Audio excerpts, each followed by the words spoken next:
Second.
So these are a couple of the varieties that I'm going to plant today.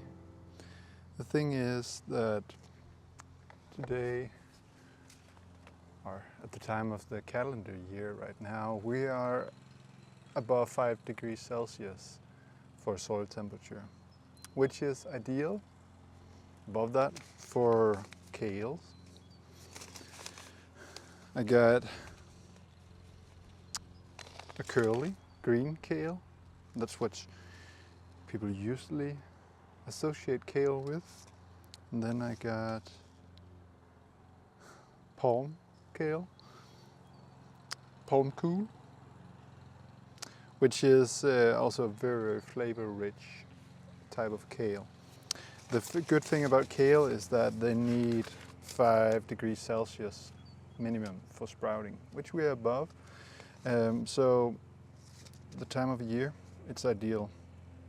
However, we have been experiencing a very dry period of maybe 3 weeks about, and we haven't had a single drop of rain so far. So it's very, very dry right now. It should change after Easter. But hopefully, yeah, hopefully we'll get some rain soon because the soil is very dry right now.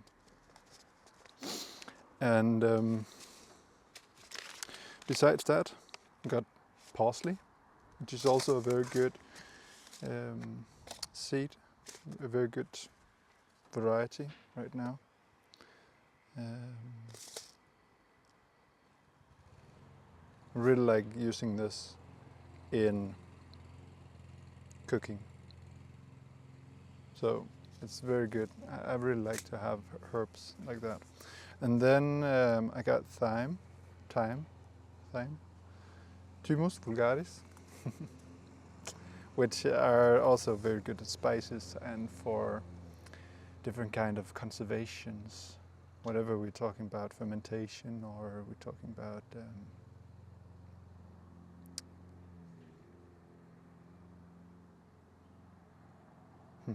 I can't remember right now what it's called right now in English. And then at the very end we got broad beans. I see a half broad bean here. I wonder if this will sprout. I really doubt it. But broad beans are also some of the beans that are climated for these latitudes. We're about like 55 degrees north right now. So we're experiencing mild winters and mild summers as well. Might be rainful as well. Broad beans are an excellent crop for proteins and for filling in. And yeah, I really liked it. Blending in and making a hummus out of it, it's ideal. I really like it. So that's what we're going to do today.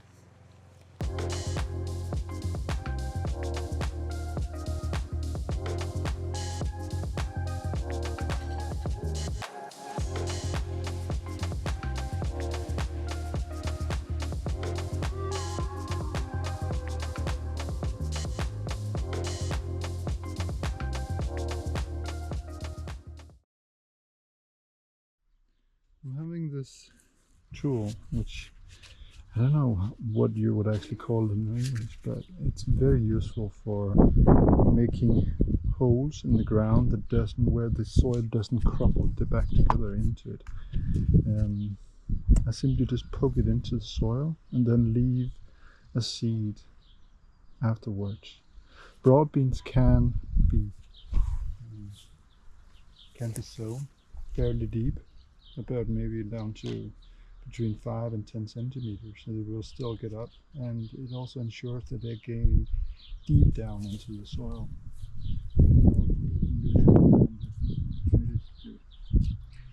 Besides having a seed that is as big as the broad beans, which means I don't really have to fear that they get all the way down to here, but they will approximately lay down here in the depths of 5 centimeters. I could use this as a navigating point, so a measuring line. So yeah, fairly deep. And with 15 centimeters, I have to make sure between the plots to make sure that how much is 15 centimeters. Here you see it's about here, so now I can measure my distance using this one.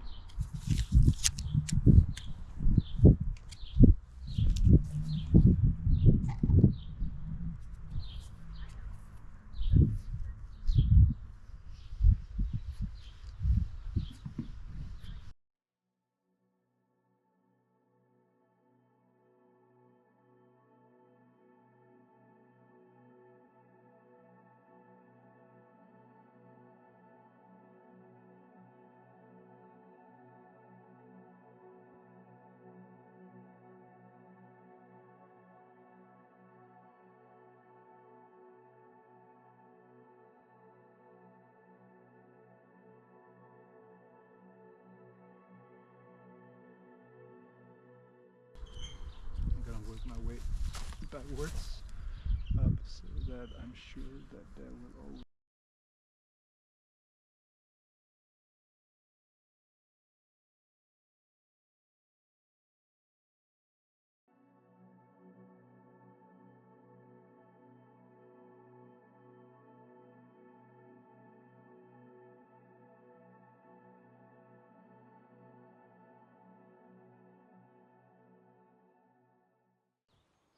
I've made a sign, an indicator of where I have been starting my bed with the broad beans. So now it's just about putting it in. These boar coal are a little bit different than the other kale I have, because they actually prefer to be sown outside at first. I'm not sure whether it's actually a good idea or not, so I'm gonna start with doing it. This little spot is about 4 plants that could get here. They're really taking up a lot of space. It's not like efficiency gardening, and they take a whole season to do so. But I'm gonna start with try to sow 4 plants right here, this approximately square meter I got, and then I'm also gonna be germinating some inside afterwards.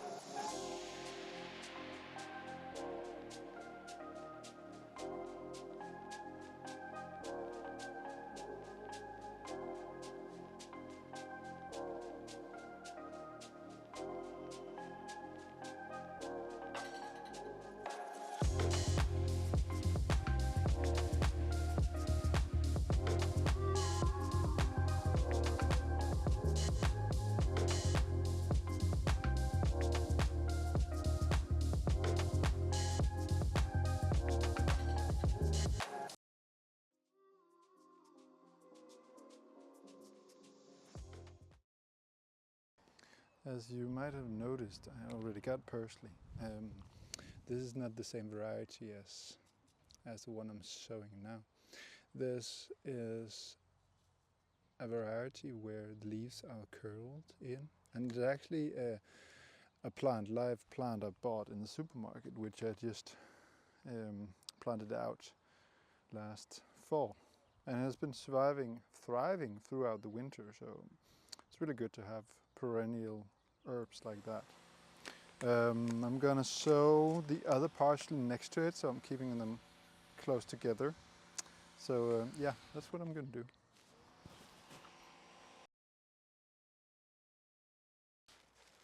The last thing I'm going to do is to replant these sweet chestnuts, Castanea sativa. And I've been having these for the whole winter in the refrigerator for them to stratificate, if that's really a word, at least, is to imitate the soil conditions so that these chestnut can grow again. And as you see, they have sprouted beautifully. So that's what I'm going to do. So in order for these chestnut to actually sprout like this, they have to be refrigerated, which simulates the winter condition, a winter condition.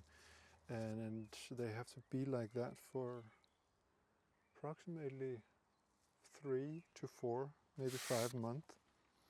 And yeah, 6 of them are sprouted. I still have another 5 in here, which haven't. I'm just going to keep them in sand. And the good thing about the sand is that you avoid the seed to rotten. Because I'm having other seeds that was just laying in a plastic bag, perforated, in the back of my refrigerator, but they had gone deteriorating, so they're not really good for that. Keep them in sand. I guess it's because sand might be like, sand can inhibit the fungi development in there.